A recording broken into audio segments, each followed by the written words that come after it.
La luz de la mañana se filtraba tímidamente a través de las persianas polvorientas, dejando patrones geométricos en la alfombra desgastada. Estaba sentado en mi viejo sillón, observando las motas de polvo que bailaban en el rayo de luz.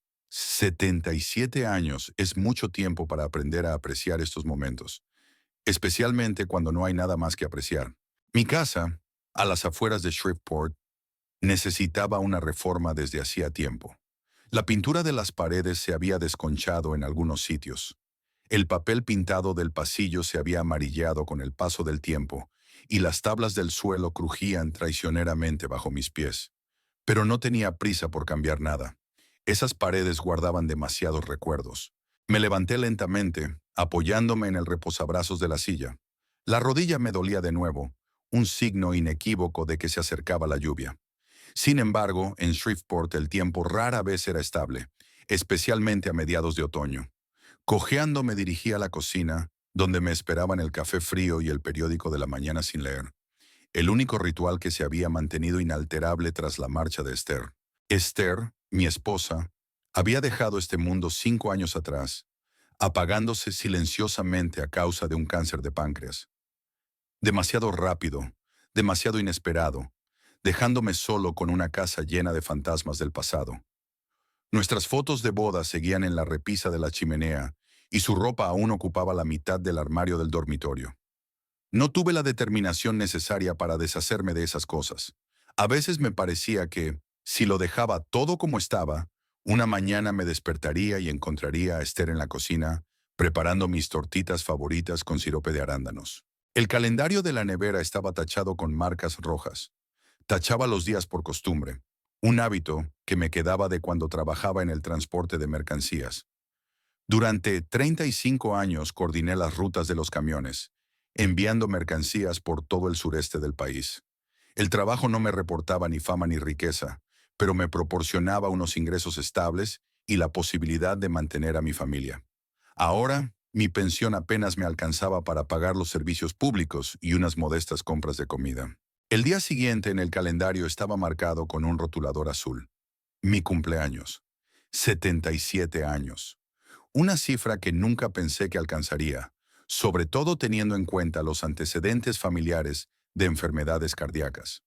Mi padre no llegó a cumplir los 60 y mi hermano mayor falleció a los 65. Quizás por eso cada año que vivía me parecía un regalo inesperado, aunque nadie más que yo apreciara ese regalo. Tomé un sorbo de café y fruncí el ceño. Estaba amargo y frío, como mi relación con mis hijos. Mis 3 retoños habían crecido hacía tiempo y se habían dispersado por el mundo, acordándose de mí solo en las grandes fiestas, y eso a regañadientes. Que Rihanna, mi única hija, trabajaba como inspectora de seguros en un estado vecino. Autoritaria y decidida, siempre sabía lo que quería y rara vez tenía en cuenta los deseos de los demás. A sus 45 años, ya se había divorciado 2 veces y criaba a su hija adolescente, Lavinia, que para mi sorpresa resultó ser todo lo contrario a su madre, tranquila y atenta. Everard, mi hijo mayor, solo había heredado de mí el parecido físico, pero no el carácter. Débil de voluntad y siempre indeciso, dejaba que su esposa tomara todas las decisiones, incluida la de visitarme en Navidad.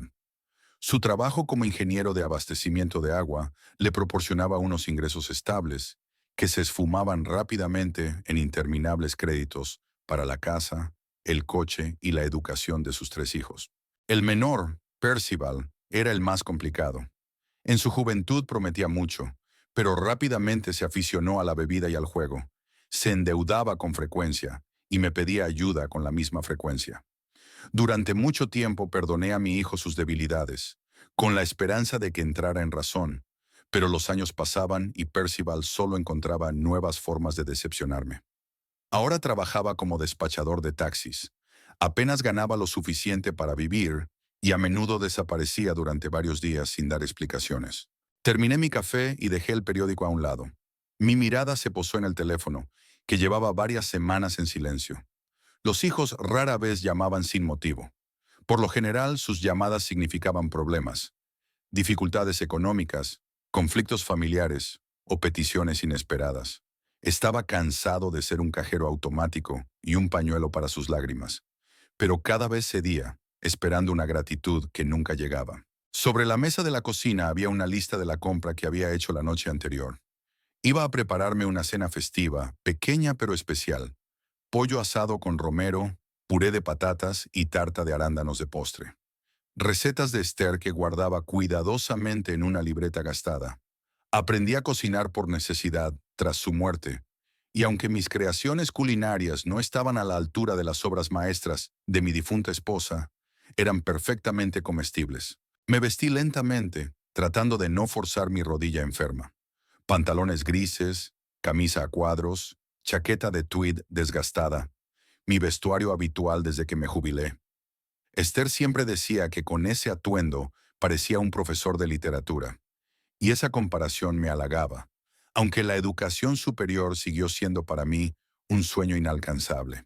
Al salir al porche, me detuve un momento para respirar el aire fresco. El otoño en Shreveport era una época especial, ni demasiado calurosa como el agotador verano, ni húmeda como el invierno. Las hojas doradas y rojizas cubrían las aceras, y el aire olía a humo, tierra húmeda y la lejana promesa de las fiestas. Esas pocas semanas entre el calor del verano y el barro del invierno eran mi época favorita del año.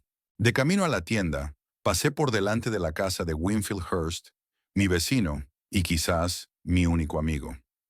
Winfield, un antiguo profesor de historia, era unos años mayor que yo, pero tenía una energía sorprendente para su edad. A menudo pasábamos las tardes jugando al ajedrez o charlando tranquilamente sobre política, libros y el pasado. Winfield había enviudado antes que yo y parecía haber encontrado la manera de aceptar la soledad, algo que yo nunca había logrado. «Buenos días, Morley», me saludó Winfield, que estaba podando el seto. «Bonito día, ¿verdad?». Me detuve apoyándome en mi bastón. «Buenos días, Winfield». «Sí, el tiempo nos está tratando bien, aunque mi rodilla me dice que por la tarde lloverá». Winfield sonrió mientras se quitaba los guantes de jardinería. «Tu rodillas es más fiable que cualquier meteorólogo. ¿Te estás preparando para mañana?» «Sí, he decidido darme un capricho. Al fin y al cabo, no todos los días se cumplen 77 años». «¿Vendrán los niños?», preguntó Winfield, aunque ya sabía la respuesta. Me encogí de hombros. «Lo dudo. Que Rihanna tiene trabajo, Everard tiene hijos y Percival... Bueno, ya conoces a Percival». «Lo sé», asintió Winfield. «Pásate por la noche, si quieres. He encontrado una botella de whisky excelente. Podemos celebrarlo por adelantado». «Gracias, pero creo que me quedaré en casa. Tengo que prepararme». Winfield asintió con comprensión y yo continué mi camino. En el fondo, esperaba que los niños se acordaran de mi cumpleaños, aunque solo fuera con una tarjeta o una llamada telefónica. Pero la experiencia me decía que no había mucho que esperar. En el supermercado, fui recogiendo metódicamente los productos de la lista: pollo, patatas, leche, mantequilla, huevos, harina, arándanos. Intenté elegir los ingredientes más frescos, a pesar de mi presupuesto limitado. Algunos dependientes ya me conocían de vista y me saludaban amablemente. Para una persona solitaria, incluso esos contactos fugaces eran valiosos. Al volver a casa con 2 bolsas pesadas, sentía cómo me dolía la espalda. La edad se hacía notar cada vez con más insistencia, pero yo me negaba obstinadamente a aceptar ayuda ajena. Esther a menudo me reprochaba mi excesiva terquedad, y tal vez tenía razón. Pero la independencia seguía siendo para mí el último bastión de mi dignidad, y me aferraba a ella con todas mis fuerzas. En casa, ordené cuidadosamente las compras y aparté parte de los alimentos para el día siguiente. Hoy me limitaré a una cena sencilla: tortilla con tostadas. Mañana será un día especial, aunque tenga que celebrarlo solo. Mientras rompía los huevos en un bol, recordé los cumpleaños pasados.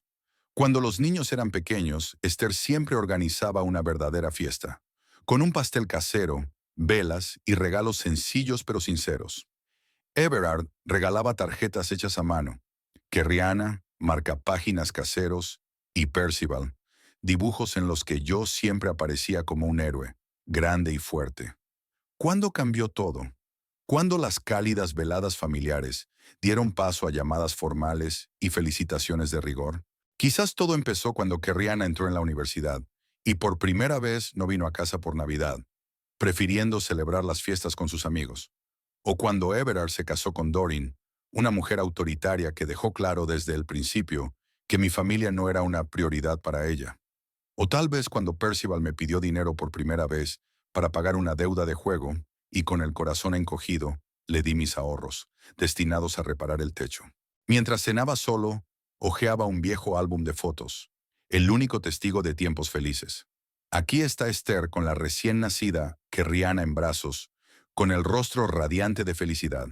Ahí está Everard en su primera bicicleta, orgulloso y un poco asustado. Y ahí está Percival con la copa por su victoria en las competiciones escolares de natación, su último logro antes de que el alcohol y el juego se apoderaran de su potencial. ¿Qué hice mal? ¿Dónde cometí el error? Estas preguntas me han perseguido durante años, pero nunca he encontrado la respuesta. Quizás trabajaba demasiado y dedicaba poco tiempo a los niños, o por el contrario, los mimaba demasiado y no los preparaba para la dura realidad de la vida.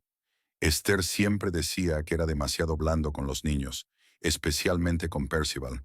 Quizás tenía razón. Una llamada telefónica interrumpió mis reflexiones. Me sobresalté.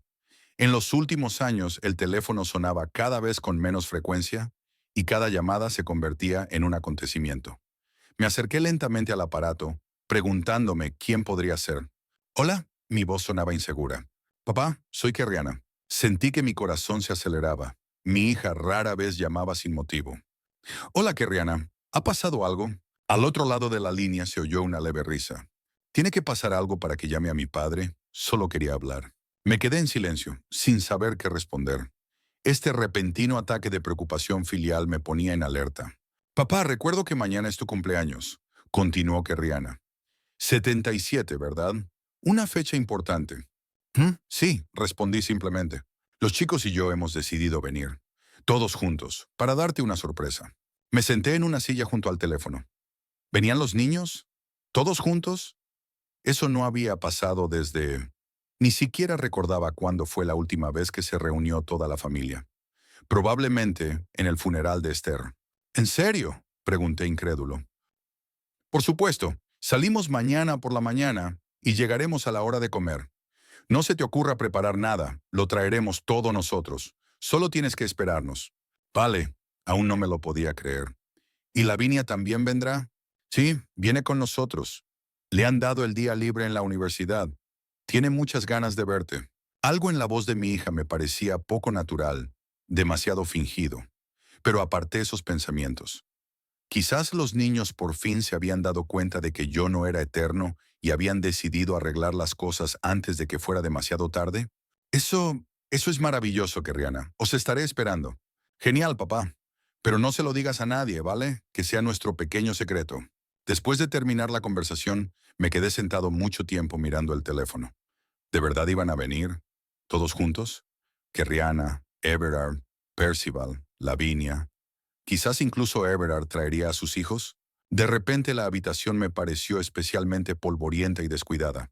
Había que limpiar, cambiar las sábanas de las habitaciones de invitados, limpiar los marcos de las fotos. A pesar del dolor en las rodillas, me levanté y empecé a hacer una lista mental de cosas por hacer. Por primera vez en mucho tiempo me sentí útil. Por primera vez en mucho tiempo tenía una razón para esperar con impaciencia el día siguiente. Me desperté antes de lo habitual, incluso antes del amanecer. La emoción no me dejaba dormir. Por primera vez en muchos años, toda la familia se reuniría. Revisé apresuradamente la limpieza de la casa, aunque el día anterior había pasado casi 3 horas limpiando. La vajilla brillaba, los suelos relucían, y sobre la mesa del salón había un ramo de crisantemos, recién cortados de mi pequeño jardín. Los rayos del sol matutino se colaban por las cortinas cuando me dispuse a preparar un desayuno festivo.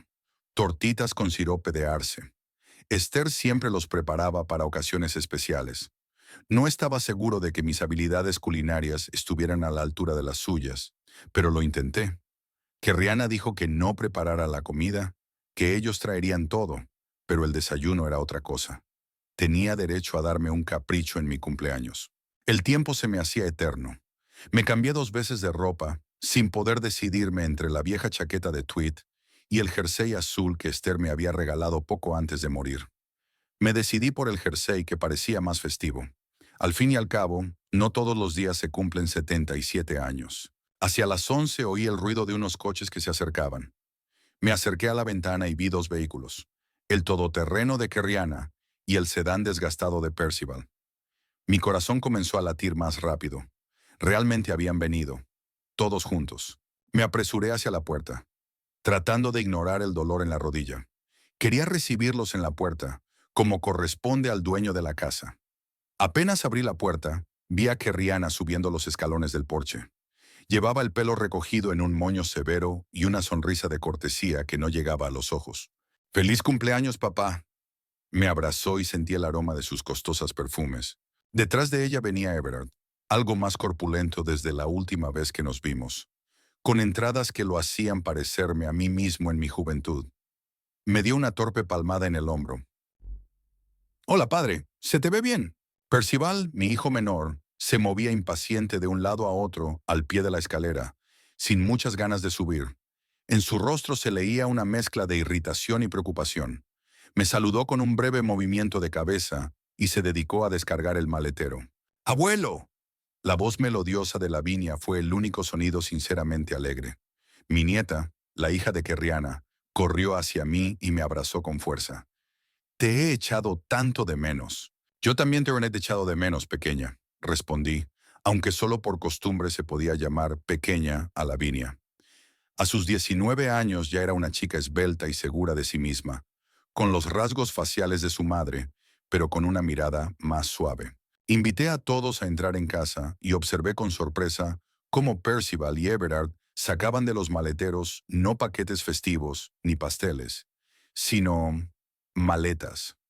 Grandes bolsas de viaje y maletas con ruedas, como si no fueran a una comida festiva, sino a un largo viaje. «Everard, Percival, pasen. Me alegro mucho de verlos». Traté de no mostrar mi desconcierto por el equipaje. «Ahora, papá», respondió Percival, «hay que llevar todo adentro». Everard murmuró algo ininteligible mientras arrastraba una maleta voluminosa hacia el porche. «¿Dónde están Dorian y los niños?», le pregunté a Everard, esperando ver a su esposa y a sus 3 hijos. «No han podido venir», respondió lacónicamente. «Los niños tienen colegio y Dorian tiene cosas que hacer». Asentí con la cabeza, ocultando mi decepción. Por supuesto, mi nuera prefirió quedarse en casa antes que felicitar a su suegro por su cumpleaños. Nada nuevo. Mientras tanto, Kerriana ya estaba inspeccionando la sala de estar, como si estuviera evaluando el ambiente. Su mirada se detuvo en las viejas fotos familiares. Luego se deslizó por el techo, donde se veía una pequeña mancha de una gotera del año pasado. «Pasen, pónganse cómodos». Señalé el sofá y los sillones. «¿Quieren comer algo? ¿Puedo preparar café?». «Más tarde, papá», interrumpió Kerriana. «Primero tenemos que acomodarnos». «¿Acomodarnos?». No lo entendí. «¿Se quedan a pasar la noche?». Se produjo un silencio incómodo. Kerriana intercambió rápidas miradas con Everard, que de repente se interesó por el dibujo de la alfombra. «Pensábamos quedarnos un par de días», dijo ella finalmente. «Hace mucho que no pasamos tiempo juntos toda la familia». Algo en su tono me puso en guardia, pero reprimí ese sentimiento. ¿No era eso lo que había soñado durante todos estos años? ¿Que los niños no vinieran solo por 1 hora o 2, sino que pasaran algún tiempo conmigo? Por supuesto», asentí. «Las habitaciones de arriba están listas. Kerriana y Lavinia pueden quedarse con la antigua habitación de Kerriana. Everard con su antigua habitación y Percival». «Prefiero el sofá de abajo», me interrumpió Percival, entrando en la sala de estar con la última maleta. «No quiero subir por esta antigua escalera cada vez». «Como quieras», me encogí de hombros. Mientras los niños repartían las cosas por las habitaciones, me fijé en un detalle extraño. En la maleta de Kerriana se veía la etiqueta de un vuelo reciente. ¿Cuándo había tenido tiempo de volar a algún sitio? ¿Y por qué no había quitado la etiqueta? Lavinia bajó primero y se sentó a mi lado en el sofá. «¿Cómo estás, abuelo? ¿De verdad te alegras de vernos?». «Por supuesto, cariño», le sonreí. «Es el mejor regalo del cumpleaños». Lavinia se mordió el labio, como si quisiera decir algo, pero se lo pensó mejor. En su lugar, cogió el álbum de fotos de la mesita. «¿Me cuentas algo sobre estas fotos?», pidió, señalando una en la que Esther y yo aparecíamos de fondo junto al lago, jóvenes y felices. Empecé a contarle sobre nuestra luna de miel, sobre el viaje a las montañas Ozark, sobre cómo Esther le tenía miedo al agua, pero por mí aceptó dar un paseo en barco. Lavinia escuchaba atentamente, haciendo preguntas, y por un momento me olvidé del extraño comportamiento de mis hijos. Nuestra intimidad fue interrumpida por Percival, que caminaba nerviosamente por la sala, mirando de vez en cuando el reloj. ¿Qué tal si comemos?, pregunté. Prometiste traer la comida. Sí, ahora, respondió Percival distraídamente, sin apartar la vista del teléfono. Que Rihanna se ha olvidado algo en el coche. Al poco rato regresaron Rihanna y Everard con bolsas de comida preparada del supermercado. No era la comida casera que yo esperaba, sino los típicos platos precocinados. Pero no me quejé. Lo importante era que los niños estaban allí. El ambiente en la mesa era tenso. Rihanna y Everard intercambiaban frases cortas, a menudo interrumpiendo la conversación a mitad de camino cuando yo intentaba intervenir. Percival casi no comió, pero se bebió las 2 latas de cerveza que había traído consigo. Solo Lavinia intentaba mantener la conversación, preguntándome por los vecinos, por mi jardín, por los libros que había leído últimamente. Después de una incómoda comida, Everard propuso visitar la casa. ¿Para qué?, me sorprendió. Tú creciste aquí, conoces cada rincón. Es solo por curiosidad, para ver qué ha cambiado. Se encogió de hombros. Hace mucho que no vengo. Acepté hacer una pequeña visita guiada, aunque me sentía extraño enseñando a mis propios hijos la casa en la que habían pasado su infancia. Rihanna examinó con especial atención las paredes, los techos, el cableado eléctrico e incluso echó un vistazo al ático, al que yo hacía tiempo que no subía debido a mis rodillas enfermas. ¿El techo tiene goteras?, preguntó, señalando una mancha oscura en una esquina del ático. Un poco, cuando llueve mucho, admití. Pero no pasa nada, pongo un cubo debajo. Rihanna intercambió una mirada significativa con Everard y vi que anotaba algo en su teléfono. Después de la inspección, los niños se dispersaron. Percival salió a tomar el aire. Everard se encerró con su portátil en su antigua habitación y Rihanna estuvo hablando por teléfono durante mucho tiempo en el patio trasero, bajando la voz hasta convertirla en un susurro. Solo Lavinia se quedó conmigo, ayudándome a fregar los platos después de comer. No has abierto los regalos, comentó. ¿Qué regalos?, me sorprendió. Nadie me ha regalado nada. Lavinia bajó la mirada. Lo siento.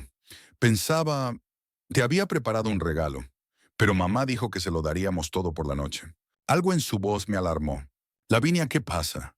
¿Por qué decidisteis de repente venir a pasar la noche? Mi nieta se mordió el labio, evitando mirarme a los ojos. Empezó a limpiar un plato ya seco con exagerada atención. Solo que mamá decidió que necesitábamos pasar más tiempo juntos. Los lazos familiares y todo eso. Tu madre nunca se ha preocupado por los lazos familiares. Le quité el plato con suavidad. ¿Qué está pasando realmente, Lavinia? Ella respiró hondo, como si estuviera reuniendo fuerzas. Abuelo, no debería decirlo. Me matarán si se enteran. No deberías decir qué. Sentí un escalofrío recorriendo mi espalda. Ellos... Lavinia se detuvo, mirando por la ventana. Creen que necesitas ayuda, que ya no puedes valerte por ti mismo. Mamá dice que la casa está en pésimas condiciones y que tú eres demasiado mayor para vivir solo. Me quedé paralizado, todavía con la toalla en las manos. ¿Y qué te proponen? Mi voz sonaba tranquila, aunque por dentro estaba hirviendo. Hay un lugar... Lavinia hablaba cada vez más bajo. Un buen lugar, dicen, con atención médica y compañía de gente de tu edad. Mamá ya lo tiene todo organizado. Una residencia de ancianos. Habían venido para llevarme a una residencia de ancianos. Por eso que Rihanna había inspeccionado la casa con tanto detenimiento, para evaluar su estado. Por eso habían traído tantas cosas, para quedarse hasta que se resolvieran todos los trámites.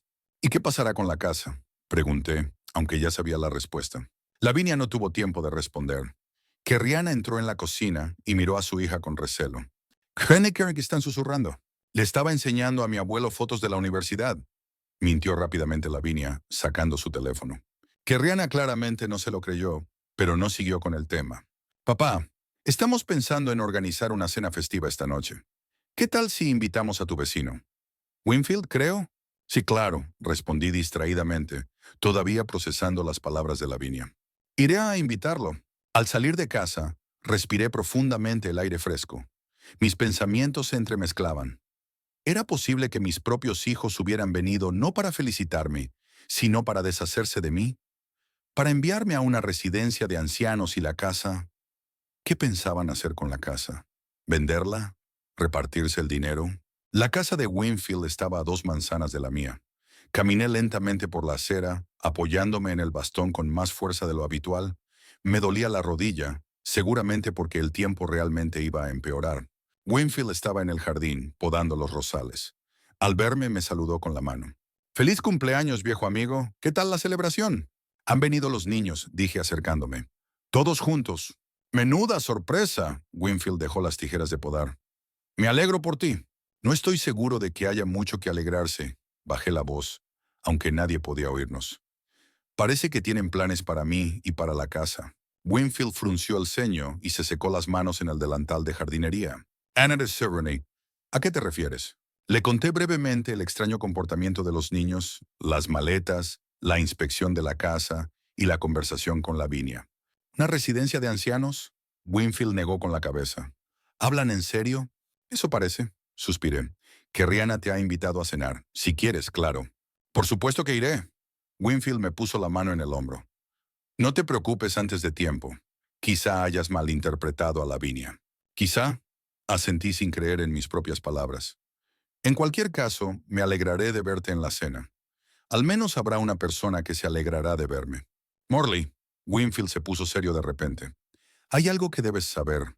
No quería decírtelo en tu cumpleaños, pero... ¿Qué pasa?», me puse tenso.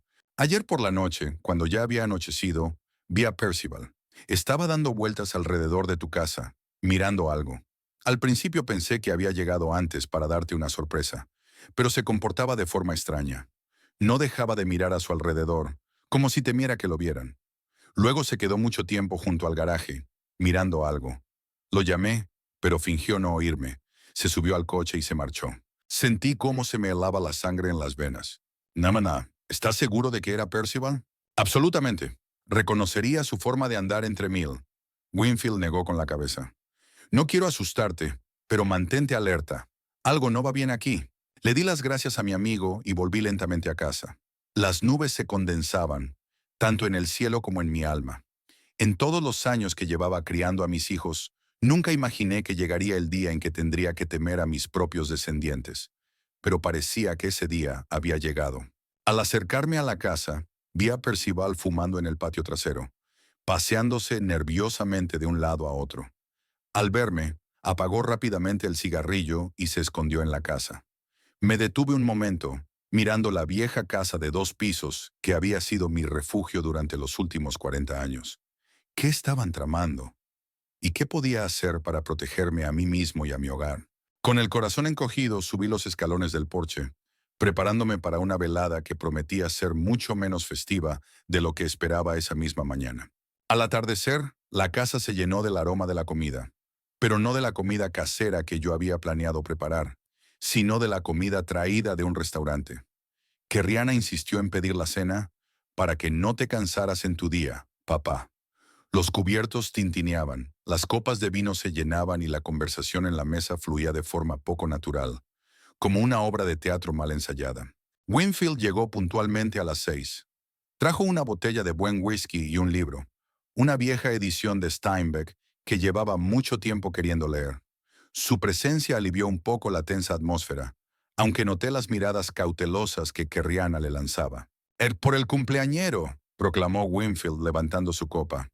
«Por mi amigo Morley, que a sus 77 años da 1000 vueltas a muchos jóvenes». Todos levantaron sus copas, pero no vi entusiasmo en los ojos de mis hijos. Percival, ya bastante borracho, casi derrama el vino. «Gracias», dije mirando a los presentes. «Gracias por venir.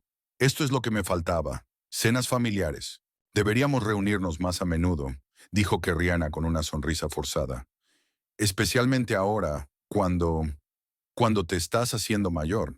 «Ayer hace un mes y hace un año también era mayor», señalé. «Pero por alguna razón solo ahora te has acordado de ello». Se produjo un silencio incómodo. Everard se concentró en su plato y Percival dio un gran trago de vino. «Papá, hemos venido a felicitarte, no a escuchar reproches», dijo Rihanna con frialdad. «Por supuesto», asentí. «Lo siento, es que me alegro mucho de veros». La conversación pasó a temas neutros. El tiempo, las noticias, los estudios de Lavinia en la universidad. Mi nieta era la única que intentaba sinceramente mantener la conversación, hablando de sus cursos de psicología y sus planes de futuro. La escuchaba con orgullo. Al menos alguien en esta familia había crecido para ser una persona digna.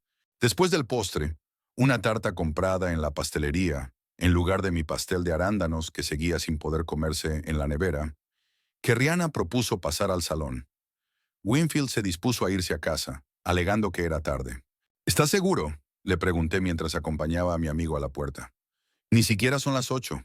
Los huesos viejos necesitan descansar, dijo guiñándome un ojo. Pero pasaré por aquí por la mañana, si no te importa. En sus ojos leí inquietud. Era evidente que no quería dejarme solo con los niños, pero tampoco encontraba un motivo para quedarse. Por supuesto, ven, le estreché la mano. Gracias por los regalos. Cuando Winfield se marchó, el ambiente se volvió aún más tenso. Los niños se miraban entre sí, como preparándose para algo desagradable. Kerriana carraspeó. Papá, queremos hablar contigo de algo importante. Os escucho. Me senté en mi sillón, preparándome para lo peor. Estamos preocupados por ti, comenzó ella con el tono que utilizaba en las conversaciones con los clientes, especialmente difíciles de la compañía de seguros. Vives solo, la casa necesita cuidados, tu salud. Mi salud está bien, la interrumpí. Y puedo ocuparme de la casa. No, papá, no puedes, dijo Kerriana con firmeza. El techo tiene goteras, la instalación eléctrica está obsoleta, la escalera es peligrosa. No son condiciones adecuadas para una persona de tu edad. ¿De mi edad? Sentí cómo me invadía la ira. He vivido en esta casa durante 40 años y pienso vivir otros 40 más. Everard se movió incómodo en el sofá. Padre, hemos encontrado un buen lugar. Una residencia privada para personas mayores, con asistencia médica, actividades de ocio, compañía. ¿Queréis enviarme a una residencia de ancianos? No oculté mi indignación. ¿Habéis venido en mi cumpleaños para decirme que me vais a entregar como si fuera un objeto inservible? Nadie te está abandonando, respondió Percival con irritación. Nos preocupamos por ti. Estarás mejor allí, entre otras personas mayores como tú. ¿Y qué pasará con mi casa? Miré fijamente a Kerriana. Ella soportó mi mirada. La casa se podrá vender. El dinero se destinará a pagar la residencia y a... ¿Y a qué más? No la dejé terminar. ¿A vuestras necesidades? ¿A saldar las deudas de Percival? ¿A un coche nuevo para Everard? No es justo, dijo Kerriana frunciendo los labios. Pensamos en tu bienestar. Mi bien es quedarme en mi propia casa. Sentí cómo me temblaban las manos de ira. No iré a ningún sitio. Esta es mi casa y me quedaré aquí hasta el final de mis días. Papá, sé razonable, intervino Everard. No puedes vivir solo. ¿Y si te caes? ¿O te olvidas de cerrar el gas? ¿O... Estoy en mi sano juicio, Everard, respondí fríamente. Y me las arreglo perfectamente solo. Ahora, si realmente han venido solo para eso, les sugiero que recojan sus cosas y regresen por donde han venido. Se produjo un silencio opresivo. Lavinia parecía a punto de echarse a llorar. Kerriana entrecerró los ojos, claramente calculando su siguiente movimiento. Está bien, dijo finalmente. No discutamos esto hoy. Es tu cumpleaños. Hablaremos mañana con la mente despejada. No respondí. Por dentro hervía de resentimiento y rabia.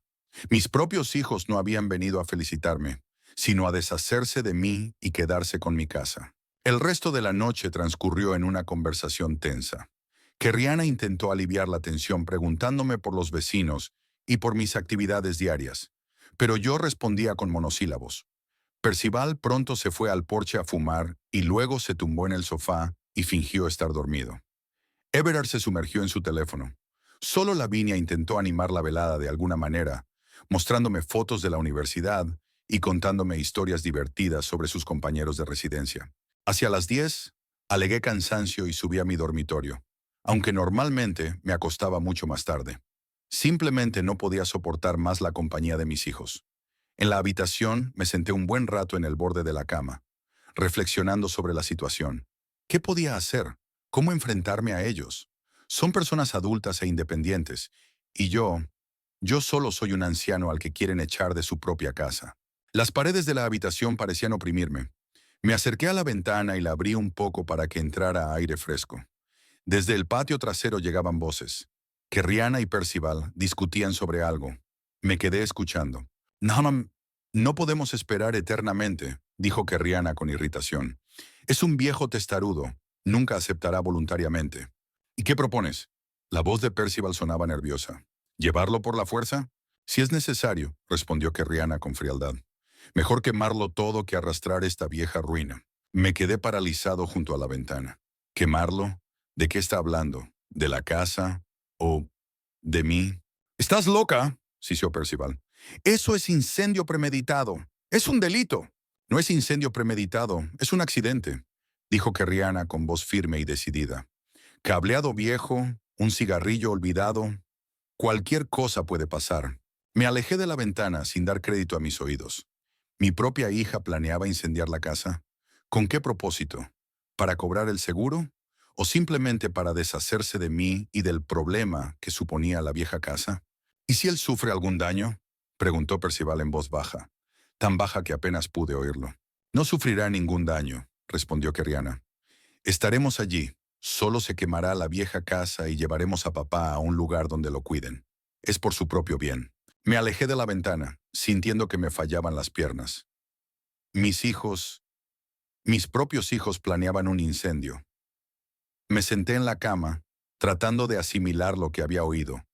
Quizás era solo una pesadilla, quizás lo había entendido mal, pero las palabras de Kerriana habían sido demasiado claras, demasiado concretas.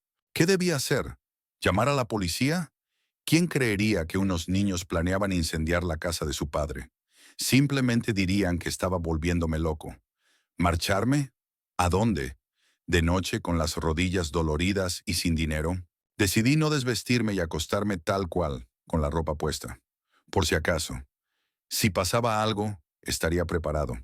Pero el cansancio pudo más y, a pesar de la inquietud, caí en un sueño intranquilo. Me desperté con el olor a humo. Al principio pensé que era parte de la pesadilla, pero el olor se hacía cada vez más intenso. Abrí los ojos y la habitación estaba llena de una nube de humo gris. Detrás de la puerta se oía el crepitar de las llamas. ¡Fuego! Realmente habían incendiado la casa. Salté de la cama y empecé a toser por el humo acre. La puerta estaba caliente al tacto, lo que significaba que el fuego ya había llegado al pasillo. La única forma de escapar era por la ventana. Abrí la ventana de par en par. El segundo piso estaba alto, pero no había otra opción. Desde el pasillo ya se oían gritos. Parecía que Lavinia me llamaba. Pobre niña, seguramente no sabía nada de los planes de su madre. «Abuelo, abuelo, ¿dónde estás?», su voz sonaba asustada. «Estoy aquí, en el dormitorio», grité, pero el humo me hizo toser. «Papá», era la voz de Everard. «Sal rápido, la casa está en llamas». Miré hacia la puerta. Las llamas ya se abrían paso por debajo. Luego miré hacia la ventana. Estaba alta, pero podía intentar bajar por la vieja enredadera de hiedra que recorría la pared. Ya me disponía a saltar por el alféizar cuando recordé lo más importante: los documentos. La póliza de seguro de la casa estaba en el cajón de la cómoda, junto al testamento y otros papeles importantes. Corrí hacia la cómoda, abrí el cajón, agarré la carpeta con los documentos y la metí debajo de la camisa. En ese momento la puerta se derrumbó con un estruendo y la habitación se llenó de llamas. Corrí hacia la ventana y pasé la pierna por encima del alféizar. ¡Hiedra! ¡Agárrate a la hiedra! El descenso fue doloroso y peligroso. Mis viejas manos apenas podían soportar el peso de mi cuerpo. Mis rodillas temblaban y el enrejado crujía y chirriaba bajo mi peso. Pero el miedo me daba fuerzas. Bajé lentamente, agarrándome a todo lo que encontraba a mi alcance. Cuando quedaba aproximadamente 1 metro hasta el suelo, las fuerzas me abandonaron. Solté las manos y caí al suelo, golpeándome dolorosamente el muslo contra los ladrillos del camino del jardín. El dolor me atravesó todo el cuerpo, pero estaba vivo. Al levantarme, vi que la planta superior de la casa ya estaba completamente envuelta en llamas. El fuego salía por las ventanas y devoraba el tejado. Mi casa, mi refugio, el lugar donde había pasado la mayor parte de mi vida, donde había criado a mis hijos, donde había sido feliz con Esther. Todo se convertía en cenizas ante mis ojos. «¡Papá!». Kerriana corrió hacia mí por el césped. La seguían Everard y Lavinia. «Gracias a Dios, estás vivo. Pensábamos que estabas ahí dentro». La miré, incapaz de pronunciar una sola palabra. Parecía sinceramente emocionada, pero yo sabía la verdad. Había oído su conversación con Percival. «¿Qué ha pasado?», pregunté con voz ronca. «No lo sabemos», Everard negó con la cabeza. «Quizá un cortocircuito. Me desperté por el olor a humo y desperté a todos los demás». ¿Dónde está Percival? Lo interrumpí.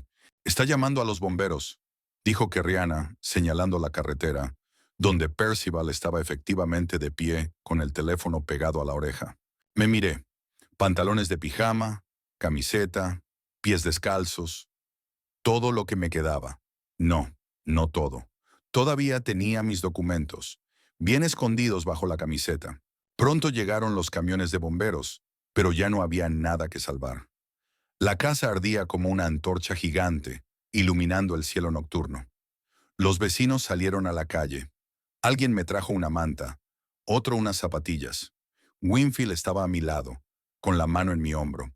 «Puedes quedarte en mi casa», me dijo en voz baja. «Gracias, amigo», le respondí con una leve sonrisa. «Pero parece que mis hijos tienen otros planes para mí». Cuando los bomberos comenzaron a extinguir los restos de la casa, Kerriana se acercó a mí con una taza de té caliente que alguno de los vecinos había tenido la amabilidad de preparar. «Papá, tienes que sentarte. Estás en estado de shock». Cogí la taza en silencio, sin mirar a mi hija. Sí, estaba en estado de shock, pero no por el incendio, por la traición. «¿Y ahora qué?», pregunté, mirando las ruinas humeantes. «Ahora», que Rihanna intercambió una mirada con Everett. «Ahora es mejor que vengas con nosotros, a esa pensión de la que hablamos. Allí te cuidarán mientras resolvemos el tema de la casa y el seguro».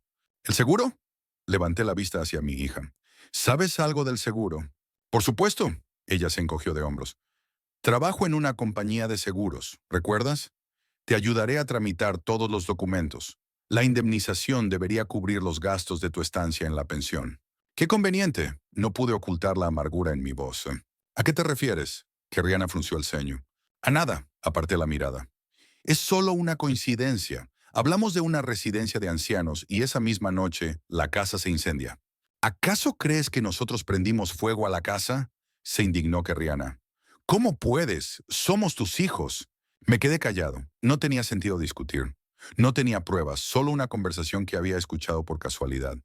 ¿Quién creería a un anciano frente a tres adultos respetables? Al amanecer, solo quedaba el esqueleto carbonizado de la casa. Los bomberos terminaron su trabajo, los vecinos se marcharon. Solo quedamos nosotros, mis hijos y yo, de pie en medio de las cenizas de mi vida. «Tenemos que irnos», dijo Kerriana mirando el reloj. «Nos esperan en la pensión. Les llamé y les expliqué la situación. Están dispuestos a acogerte inmediatamente». «Qué previsores», no oculté mi sarcasmo. «Papá, por favor», dijo Everard con cansancio. «Queremos lo mejor para ti. Necesitas un lugar donde vivir. No tienes otra opción». Siempre había tenido elección, pero no era el momento de decirlo. Tenía que seguirles el juego. Por ahora. Me senté en el coche de Kerriana. Lavinia se acomodó a mi lado, callada y abatida. Evitaba mi mirada, seguramente porque se sentía culpable, aunque era poco probable que hubiera participado en el incendio. El trayecto hasta la pensión Otoño Dorado duró aproximadamente 1 hora. Todos guardaban silencio. Yo miraba por la ventana las casas, los árboles y la gente que iba a sus quehaceres. Un día normal para ellos. El fin del mundo para mí. El hostal resultó ser un moderno edificio de 3 plantas rodeado de un cuidado jardín. En el vestíbulo nos recibió una amable administradora que ya conocía mi historia. El pobre señor Bormal, que perdió su casa en un incendio. Ella asintió con simpatía, mirando mi pijama, cubierta por un abrigo ajeno. «Hemos preparado una habitación», dijo. «Con vistas al jardín, muy acogedora». Asentí en silencio. ¿Qué más da que vistas tenga una celda?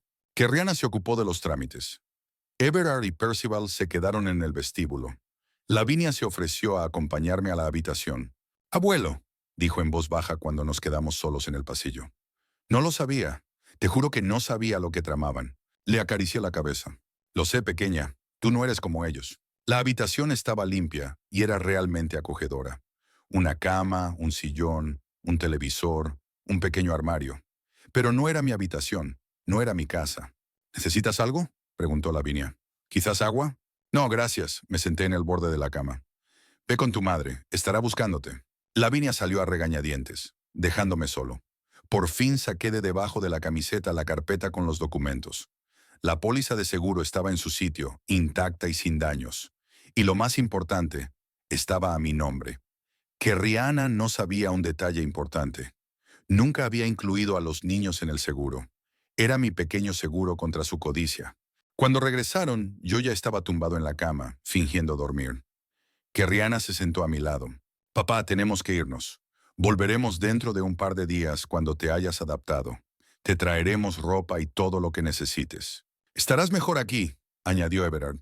Tenemos que seguir con nuestras vidas. Abrí los ojos y los miré. ¿Vuestra vida? Pregunté en voz baja. ¿A costa de la mía? Papá, por favor, que Rihanna frunció los labios. Hemos hecho todo lo que hemos podido. Deberías estar agradecido. ¿Agradecido? Sonreí con amargura. ¿Por qué?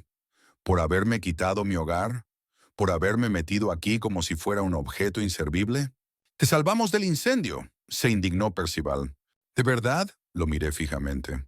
¿O lo provocasteis vosotros? Se produjo un silencio sepulcral. Percival palideció, Everard apartó la mirada. Solo que Rihanna aguantó mi mirada. No estás en tus cabales, dijo fríamente. Es el shock del incendio. Descansa, papá. Hablaremos cuando te recuperes. Se marcharon, dejándome solo en una habitación extraña, con cosas extrañas, entre gente extraña. Me tumbé mirando al techo y pensé en lo que había pasado. Mi casa se había quemado, mi familia me había traicionado, me había quedado sin nada. No, no del todo sin nada, tenía mis documentos. Los primeros días en otoño dorado se fundieron para mí en una masa gris y monótona.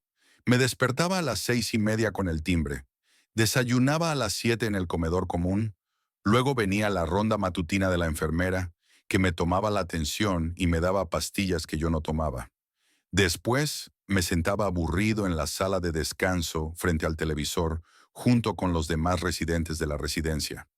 Almorzaba a las 12, tenía una hora de silencio. Cenaba a las 6 y a las 9 era la hora de acostarse. Todos los días eran iguales, sin variaciones ni sorpresas. Me asignaron ropa de las reservas benéficas del hospicio. Varias camisas, 2 jerseys, 3 pantalones, todo anónimo, gris, como si lo hubieran elegido especialmente para borrar los últimos rastros de individualidad. Que Rihanna trajo mi maquinilla de afeitar y mi cepillo de dientes, sacados de las ruinas quemadas de mi casa. Cuando le pregunté por mis objetos personales, se encogió de hombros. Todo se había quemado. No le dije que llevaba los documentos conmigo, que pensara que me había quedado completamente indefenso. Los vecinos de la pensión, en su mayoría, ofrecían un espectáculo triste. Ancianos moribundos, abandonados por sus familiares, que vivían sus últimos años en una monotonía melancólica. Había excepciones. Ancianos vigorosos que lograban mantener el interés por la vida incluso entre esas paredes. Intentaba mantenerme cerca de ellos. Una de ellas era Muriel Carstairs, una viuda de 80 años de un profesor de literatura, que conservaba una mente aguda y un sentido del humor mordaz. Llevaba 3 años viviendo en Otoño Dorado, después de romperse la cadera y de que su hija, que vivía en Europa, insistiera en que se mudara a la residencia. No pongas esa cara de funeral, novato, me dijo al tercer día, sentándose a mi mesa en el comedor. Aquí no se está tan mal, si conoces todos los trucos. ¿Trucos? Levanté una ceja. Por supuesto, sonrió con picardía. ¿Crees que habría aguantado aquí 3 años si no hubiera encontrado formas de amenizar la existencia? Muriel me enseñó cómo eludir las normas más molestas de la residencia. Dónde se puede fumar sin que te vea el personal, cómo acordar con el cocinero una ración extra de postre, cómo usar el teléfono de la administración cuando necesitas hacer una llamada personal. Lo importante es no demostrar que te has rendido, dijo. Eso es lo único que esperan. ¿Ellos Madawan? Pregunté. Todos ellos, dijo, haciendo un gesto con la mano que abarcaba tanto al personal como al mundo exterior. Los que creen que ya no somos personas, sino una carga. Los familiares a los que les estorbamos. El personal para el que solo somos un trabajo. La sociedad que prefiere no pensar en la vejez y la muerte. Muriel resultó ser una valiosa aliada. Gracias a ella me adapté más rápido a la residencia, aunque ni por un momento dejé de pensar en escapar. Mi determinación se fortalecía cada día que pasaba entre esas paredes. Que Rihanna me visitaba una vez a la semana. Sus visitas eran formales y frías. Traía fruta que yo no había pedido, se interesaba por mi estado de salud sin mostrar verdadero interés y siempre se apresuraba a marcharse. Respondía evasivamente a mis preguntas sobre el seguro. Me estoy ocupando de ello, papá. Los papeles se están tramitando, se necesita tiempo. ¿Y dónde están mis documentos? Preguntaba yo. La póliza de seguro, el testamento. Todo se quemó, papá, me explicaba con paciencia, como a un niño. Pero no te preocupes, tengo copias. Asentía con la cabeza, fingiendo creerla. En realidad, los originales de todos los documentos los guardaba debajo del colchón, envueltos en una bolsa de plástico. Esperaba el momento adecuado para utilizarlos. Everard y Percival no aparecieron en absoluto. Solo Lavinia llamaba de vez en cuando para preguntarme cómo estaba. En su voz se notaba una preocupación sincera. Le aseguraba a mi nieta que todo iba bien, sin querer involucrarla en mis planes. Al 15 días de mi estancia en la pensión, se produjo el primer avance. Muriel, al enterarse de mi situación con el seguro, me propuso que me pusiera en contacto con un abogado que conocía. Doyle Sorkettle es un buitre, pero sabe lo que hace, dijo, entregándome su tarjeta de visita. Se especializa en casos de herencias y disputas de seguros. Si alguien puede ayudarte contra tus hijos, es él. El problema era cómo contactar con el abogado. Las llamadas telefónicas de los residentes eran controladas por la administración y estaba prohibido salir a la ciudad sin la compañía de familiares. Muriel me propuso aprovechar su visita semanal al médico. La enfermera siempre espera en la sala de espera mientras estoy con el médico, me explicó. Y en la consulta hay un teléfono. El doctor Phelps es un viejo amigo mío. No le importará que haga una llamada. El plan funcionó.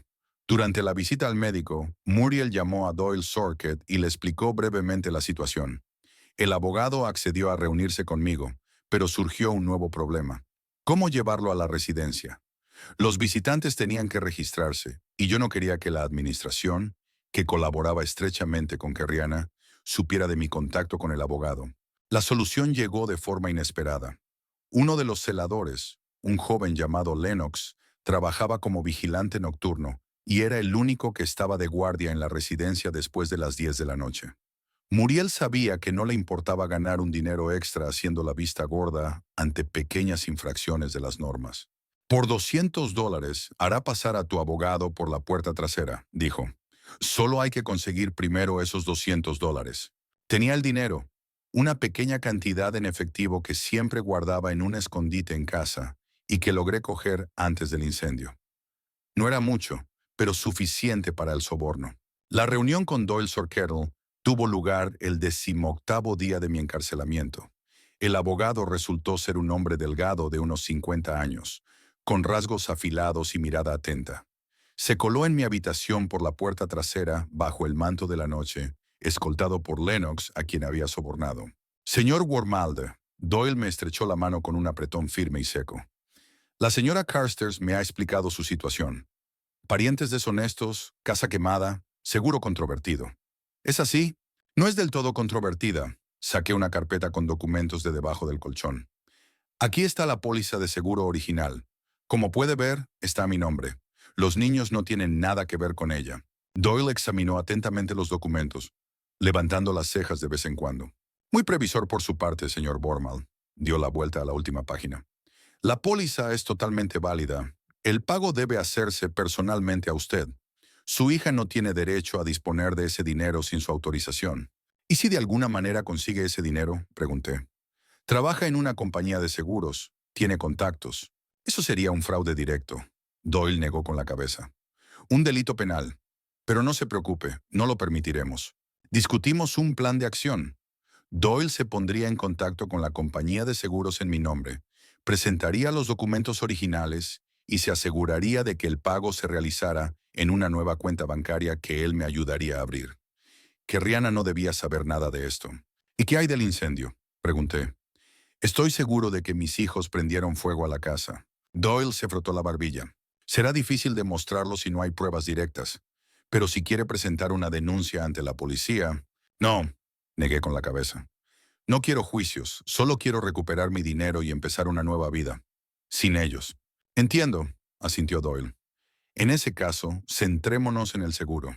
Me pondré en contacto con usted a través de la señora Carstairs cuando haya novedades. Después de que el abogado se marchara, tardé mucho en conciliar el sueño. Por primera vez en todos los días que llevaba en la pensión, sentí esperanza. Tenía un plan, tenía un aliado, y pronto tendría los medios para cambiarlo todo. Las 2 semanas siguientes transcurrieron en espera. Que Rihanna continuó con sus visitas formales, asegurándome cada vez que estaba trabajando en el seguro. Yo asentía y fingía confiar plenamente en ella. Mientras tanto, Doyle me transmitía las novedades del caso a través de Muriel. Por fin, al 34º día de mi estancia en Otoño Dorado, llegó la noticia que tanto había esperado. La compañía de seguros aprobó el pago de mi póliza, $450,000 por la casa y los bienes quemados. El dinero se transfirió a una nueva cuenta que Doyle abrió a mi nombre en un banco que Rihanna no conocía. Su hija intentó intervenir, me informó Doyle en nuestra segunda reunión secreta. Afirmó que tenía un poder notarial suyo, pero cuando le mostré los documentos originales y exigí que la invitaran a usted para que lo confirmara personalmente, se echó atrás. ¿Sabe que el dinero ya se ha pagado?, pregunté. Todavía no. Doyle me entregó la tarjeta bancaria y los documentos de la cuenta. Pero pronto lo sabrá. La próxima vez que se ponga en contacto con la compañía de seguros, le dirán que el caso está cerrado y que el pago se ha realizado al titular legítimo de la póliza. Me imaginé la cara de Rihanna cuando se enterara de que había perdido esa cantidad y no pude evitar sonreír. ¿Y ahora qué?, pregunté. ¿Cómo salgo de aquí? Esa es la parte más fácil. Doyle sacó una carpeta de su maletín. No está aquí por decisión judicial. No se le ha declarado incapacitado. Tiene todo el derecho a abandonar este centro en cualquier momento. Pero Rihanna, su hija no tiene ninguna autoridad legal sobre usted, interrumpió Doyle. Si la administración intenta retenerlo por la fuerza, sería una privación ilegal de libertad. Un delito penal. Me tendió una hoja de papel. Aquí tiene la solicitud de salida voluntaria de la residencia. Fírmela, preséntela al director y estarán obligados a dejarle marchar. Puedo estar presente como su representante legal si teme que se opongan. El plan empezaba a tomar forma. Decidí actuar de inmediato, antes de que Rihanna se enterara del seguro. Necesito un lugar donde vivir, dije. Algo modesto pero lejos de aquí, y preferiblemente junto al mar. Siempre he soñado con vivir junto al mar. Conozco a un buen agente inmobiliario, asintió Doyle. Él le buscará opciones. Pero primero salgamos de aquí. Decidimos que presentaría mi solicitud de salida de la pensión al día siguiente, por la mañana, justo después del desayuno. Doyle me esperaría en el vestíbulo, listo para intervenir en caso de problemas. Luego iríamos al agente inmobiliario a elegir una nueva vivienda. Durante los días que quedaban, me preparé minuciosamente para la partida. Recogí mis pocas pertenencias, guardé los documentos y me despedí de Muriel, prometiéndole que no perderíamos el contacto. Ella me deseó suerte y me hizo prometer que le escribiría cuando me hubiera instalado. No dejes que te ganen, Morley, me dijo al despedirse. Demuéstrales que la vejez no es el final, sino simplemente otra etapa de la vida. La mañana del día D amaneció soleada y despejada, como si la propia naturaleza aprobara mis planes. Me puse la mejor camisa que tenía, me peiné con especial cuidado y después del desayuno me dirigí con determinación al despacho del director. La señora Prentice, directora de Otoño Dorado, era una mujer corpulenta de mediana edad, con una expresión siempre cansada. Levantó las cejas con sorpresa cuando le entregué mi solicitud de baja. Señor Wormald, ¿está seguro? Su hija estará muy preocupada. Mi hija lo superará, dije con firmeza. Soy una persona capaz y tengo derecho a vivir donde quiera. ¿Pero a dónde irá?, dijo ella extendiendo los brazos. Su casa se ha quemado, no tiene medios. Tengo medios, dije poniendo el extracto de mi cuenta sobre la mesa. Y también encontraré alojamiento. Ahora, por favor, firme mi declaración. Mi abogado está esperando en el vestíbulo, y si surge algún problema... La mención del abogado surtió efecto como un hechizo mágico. La señora Prentice apretó los labios, pero firmó el papel. Tendré que informar a su hija, dijo, entregándome una copia de la solicitud. Por supuesto, sonreí. Puede decirle todo lo que considere necesario, pero no antes de que yo abandone este establecimiento. Doyle me esperaba en el vestíbulo, tal y como habíamos acordado. Salimos juntos por la puerta principal, sin más pasillos oscuros ni secretismos. Caminaba con la cabeza bien alta, sintiendo cómo con cada paso me liberaba de las cadenas invisibles con las que mis hijos habían intentado encadenarme. En la puerta de la pensión había un taxi. Me volví por última vez para mirar el edificio que casi se convierte en mi última prisión. Nadie más decidirá por mí. Nadie más me quitará mi derecho a la libertad y la dignidad. ¿A dónde ahora, señor Wormald?, preguntó Doyle, abriendo la puerta del taxi. A la inmobiliaria, respondí. Es hora de buscar una casa junto al mar y empezar una nueva vida. El taxi se puso en marcha, alejándome del otoño dorado y de mi vida pasada. Por delante me esperaban un nuevo día, nuevas oportunidades y libertad. Apretaba en mi bolsillo la tarjeta bancaria, mi billete hacia un futuro que construiría yo mismo, sin mirar atrás a aquellos que me habían traicionado. Y en mi cabeza ya se estaba gestando un plan para demostrar a mis hijos que era pronto para dar por perdido al viejo Morley Wormald. El taxi me alejaba cada vez más del Golden Autumn y con cada kilómetro sentía cómo se me quitaba un peso de encima. Por primera vez en muchas semanas, podía respirar profundamente sin sentir las paredes a mi alrededor. Doyle estaba sentado a mi lado, revisando unos documentos en su tableta. Tenemos que actuar rápido, dijo sin apartar la vista de la pantalla. En cuanto su hija se entere de su desaparición, comenzará a buscarlo. Tenemos una ventaja de 1 o 2 días, no más. ¿A dónde vamos ahora?, pregunté mirando por la ventana las calles desconocidas. A mi oficina, respondió Doyle. Allí podrá cambiarse de ropa y descansar mientras organizo una reunión con un agente inmobiliario. Tengo un conocido que se especializa en propiedades costeras. La discreción está garantizada. La oficina de Doyle Sorket se encontraba en un edificio discreto en el distrito financiero de la ciudad. Nada en el modesto letrero «Servicios Legales Sorket» delataba que tras esas puertas se decidían destinos humanos, y grandes fortunas pasaban de mano en mano. La secretaria, una mujer severa de mediana edad, nos recibió con un gesto de asentimiento y, sin hacer preguntas innecesarias, nos acompañó a la sala de descanso de la oficina. Aquí hay una ducha y un sofá. Doyle señaló la puerta lateral. El agente inmobiliario llegará en 2 horas. He pedido ropa de su talla. La traerán en cualquier momento. Me conmovió tanta previsión. Gracias, señor Sorkettle. Está haciendo por mí más de lo que exige su deber profesional. Doyle sonrió levemente, lo que para su rostro habitualmente impasible era casi una manifestación de entusiasmo. Digamos que, señor Wormald, me produce un placer especial ayudar a los clientes a dar una lección a sus parientes deshonestos. Considérelo mi hobby personal. Después de que se marchara, me di una ducha caliente. Todo un lujo después de las duchas comunes de la pensión, donde el agua apenas alcanzaba la temperatura de la leche caliente. Después de cambiarme con la ropa que me habían traído, sencilla pero de buena calidad y de mi talla, me sentí renovado. Los 35 días en otoño dorado parecían ahora una pesadilla. El agente inmobiliario, el señor Graves, resultó ser un hombre enérgico de unos 40 años, que se mostró dispuesto a ofrecerme varias opciones de casas junto al mar dentro de mi presupuesto. Tengo excelentes opciones en diferentes categorías de precios, dijo, mientras nos mostraba las fotos. Todo depende de sus preferencias: aislamiento o accesibilidad, tamaño del terreno, proximidad a la ciudad. Estudié atentamente las ofertas. Las casas eran diferentes, desde modestos bungalows hasta amplias villas. Pero una me llamó especialmente la atención. Una pequeña casa de una planta con una terraza que daba directamente al océano. La casa no era nueva, pero estaba bien cuidada, con jardín y garaje independiente. Esta, señalé la foto. ¿Cuánto cuesta? 320,000, respondió Graves. El precio es justo, teniendo en cuenta la ubicación. El patio delantero da a una playa privada y los vecinos más cercanos están a 200 metros. Ideal para quienes valoran la privacidad.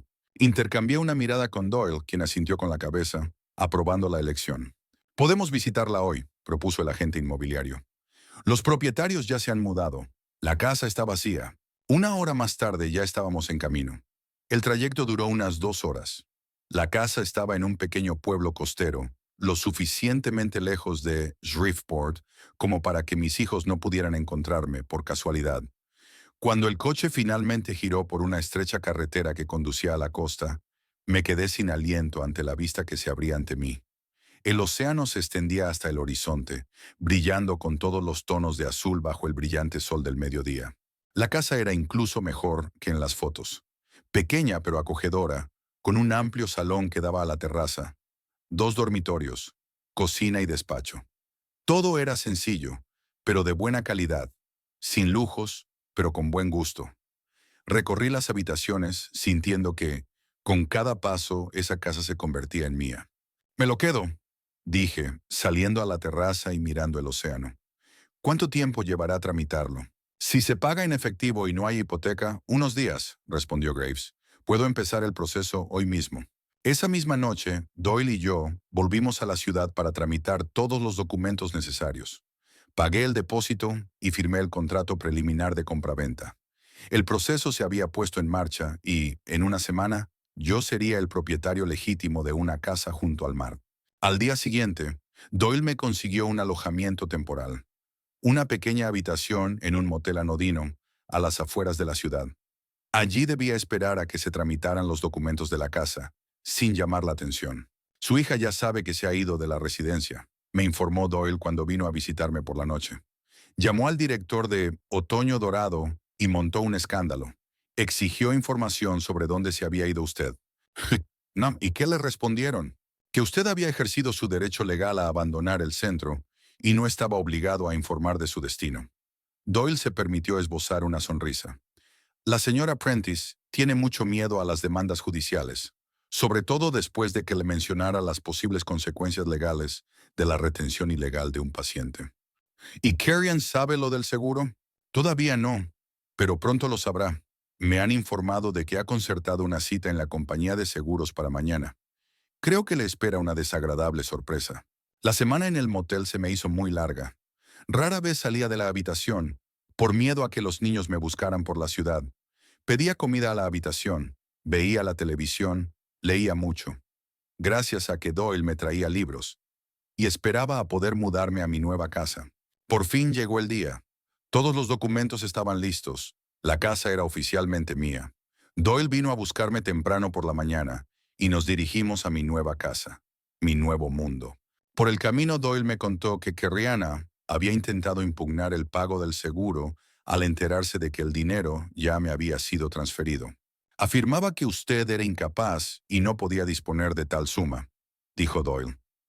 Pero sin un dictamen médico y una resolución judicial, son solo palabras vacías. La compañía de seguros le denegó la revisión del caso. ¿Está intentando localizarme? Sí, pero sin éxito.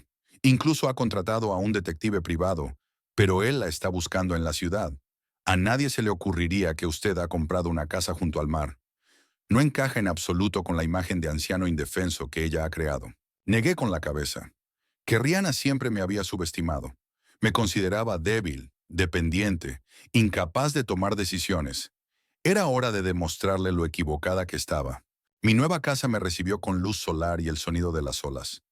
Me quedé en la terraza mirando el océano, y por primera vez en mucho tiempo me sentí verdaderamente libre. Aquí no había fantasmas del pasado, ni recuerdos dolorosos, ni traiciones. Solo yo, el océano y un sinfín de posibilidades. Con la ayuda de Doyle, comencé a acondicionar mi nuevo hogar. Ya tenía muebles, básicos pero funcionales. Compré lo necesario: vajilla, ropa de cama, toallas, aparatos electrónicos. Presté especial atención a la cocina. Después de meses en la pensión, con su comida insípida, soñaba con cocinar yo mismo. Compré buenas ollas, sartenes, un juego de especias, una cafetera. Poco a poco, la casa se fue transformando. Se convirtió en mía. Coloqué los libros en las estanterías. Colgué varios cuadros con paisajes marinos. Compré un cómodo sillón para leer. En la terraza aparecieron una mecedora de mimbre y una mesita donde podía desayunar mientras contemplaba el amanecer sobre el océano. En el jardín me dediqué a arreglarlo. Limpié los parterres cubiertos de maleza y planté flores y plantas. El trabajo al aire libre me daba fuerzas y, para mi sorpresa, descubrí que mi rodilla enferma me molestaba mucho menos que antes. Quizás el aire marino fuera realmente curativo, o simplemente la libertad y la tranquilidad sanaban no solo el alma, sino también el cuerpo. Por las tardes, paseaba por la orilla, recogía conchas, observaba a las gaviotas y admiraba las puestas de sol. A veces hablaba con los vecinos, personas mayores como yo, que habían elegido una vida tranquila junto al mar. Ninguno de ellos hacía preguntas innecesarias, respetando mi derecho a la privacidad. Doyle me visitaba una vez a la semana y me traía comida, libros y noticias de la ciudad. Por él supe que Kerriana seguía buscando, pero ahora había ampliado el radio de búsqueda, sospechando que yo podría haber salido del estado. Incluso ha acudido a la policía, dijo Doyle, sentado conmigo en la terraza y bebiendo limonada. Ha denunciado la desaparición de una persona mayor, pero la policía se ha negado a buscarla al saber que usted es capaz de actuar por su cuenta y que abandonó la residencia voluntariamente. No se rendirá, comenté, que Rihanna siempre ha sido terca. Quizás, admitió Doyle, pero no tiene ni una sola pista. La casa está a nombre de mi empresa. Tu nombre no aparece en ningún documento público. Abriste una cuenta en un banco local con tu nueva dirección. Eres prácticamente invisible para el sistema. Asentí, satisfecho con tal anonimato. Pero había una idea que no me dejaba tranquilo. Lavinia. Mi nieta era la única persona de la familia por la que me preocupaba sinceramente. Ella no participaba en las maquinaciones de su madre. Me quería de verdad. Quiero ponerme en contacto con Lavinia, le dije a Doyle. Tiene que saber que estoy bien. Doyle frunció el ceño. Es arriesgado. Podría delatarte a tu madre sin querer. Lavinia no es así, repliqué. Sabe guardar secretos. Y se merece saber la verdad. Después de largas discusiones, elaboramos un plan. Doyle se pondría en contacto con Lavinia en la universidad, cuando estuviera sola, y organizaría nuestro encuentro en un lugar neutral, lejos de miradas indiscretas. El plan funcionó mejor de lo que esperábamos. 2 días después, Lavinia llamó al número especial que Doyle había dejado en la universidad. Mi nieta se alegró de saber que estaba vivo y bien, y aceptó inmediatamente la reunión. Quedamos en una pequeña cafetería en una ciudad costera, a 1 hora en coche de mi nueva casa. Llegué antes, ocupé una mesa en un rincón y esperé emocionado a mi nieta. Cuando entró, se me encogió el corazón. Lavinia había adelgazado, tenía ojeras y se le notaba la preocupación en la mirada. Al verme cruzó la sala corriendo y me abrazó con fuerza. «Abuelo», dijo con voz entrecortada. «Tenía tanto miedo de no volver a verte nunca más». Nos quedamos sentados mucho tiempo, cogidos de la mano, y le conté todo. El incendio, cómo había escuchado la conversación de su madre con Percival, el seguro, la casa junto al mar. Lavinia escuchaba sin interrumpir, solo secándose las lágrimas de vez en cuando. «Mamá está fuera de sí», dijo finalmente. «Está convencida de que alguien te engañó y te robó el dinero. Nadie cree que tú mismo lo organizaste todo». «Típico», sonreí con amargura. «Me consideran incapaz de tomar decisiones. Creen que pueden hacer lo que quieran conmigo. Siempre supe que no eras así». Lavinia me apretó la mano. «Eres más fuerte de lo que ellos creen». «¿Qué dicen sobre el incendio?», pregunté con cautela. Lavinia bajó la mirada. «La versión oficial es que fue un cortocircuito. Pero oí a mi tío Percival y a mi madre discutir. Él gritaba que ella era la culpable de todo, que había sido idea suya. No sabía de qué hablaban. Pero ahora lo sabes», asentí. «Ellos incendiaron la casa, Lavinia. Destruyeron con sus propias manos el lugar donde crecieron, solo para deshacerse de mí y quedarse con el dinero». Lavinia se quedó callada durante un largo rato, asimilando la información. Luego me miró con ojos decididos. «Siri, ¿qué puedo hacer por ti, abuelo?» «Solo quiero que sepas que estoy bien», dije. «Y mantén esto en secreto. No quiero que me encuentren. No se lo diré a nadie», prometió. «Pero puedo visitarte. Echo mucho de menos nuestras conversaciones». «Por supuesto, pequeña», sonreí. «El señor Sorkettle te dará la dirección y el teléfono. Pero ten cuidado, no llames la atención». Pasamos otras 2 horas juntos, hablando de todo, de sus estudios, de mi nueva vida, del futuro. Cuando llegó el momento de despedirnos, Lavinia me abrazó con fuerza. «Estoy orgullosa de ti, abuelo», susurró. «Les has demostrado a todos que nunca es tarde para empezar de nuevo». Después de reunirme con Lavinia, sentí que el círculo se había cerrado. La única persona por la que me preocupaba ahora sabía la verdad. Podía continuar tranquilamente con mi nueva vida. De vuelta a casa, decidí ocuparme de otro asunto importante: el testamento. El Antiguo Testamento se había quemado junto con la casa, al menos, eso creían mis hijos, y era una oportunidad para cambiarlo todo. Doyle vino al día siguiente con los documentos necesarios. «¿Estás seguro de que quiere excluir por completo a los niños del testamento?», preguntó cuando le expliqué mis intenciones. «Absolutamente seguro», respondí con firmeza. «Perdieron el derecho a mi herencia en el momento en que decidieron deshacerse de mí. Discutimos los detalles durante mucho tiempo. Decidí legar mi patrimonio, la casa junto al mar y el dinero que me quedaba del seguro, a Lavinia, pero con la condición de que solo tendría acceso a la herencia después de terminar la universidad». «¿Y qué hay de la carta a los niños?», preguntó Doyle. ¿Quiere dejarles una explicación? Me quedé pensativo.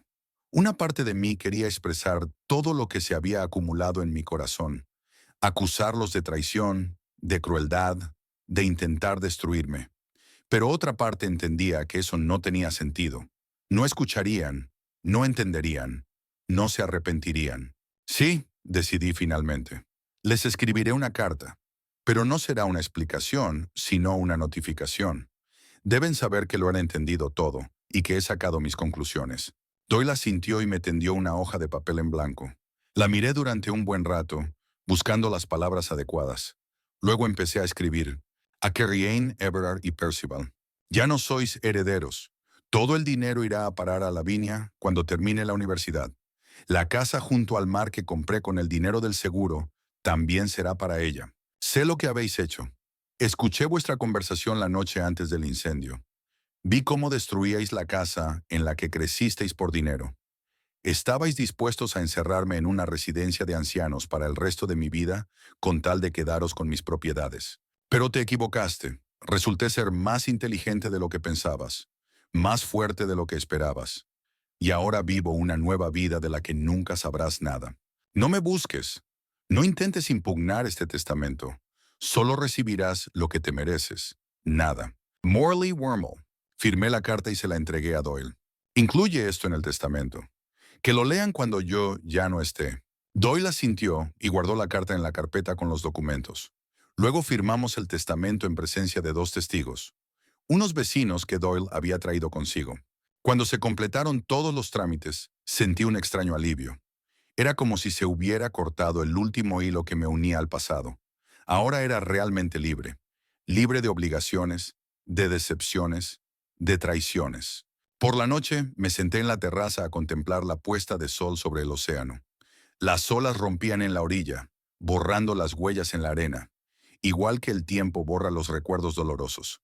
Pensaba en mi nueva vida, en las oportunidades que me ofrecía, en los libros que por fin podría leer, en los lugares que podría visitar, en las personas que conocería.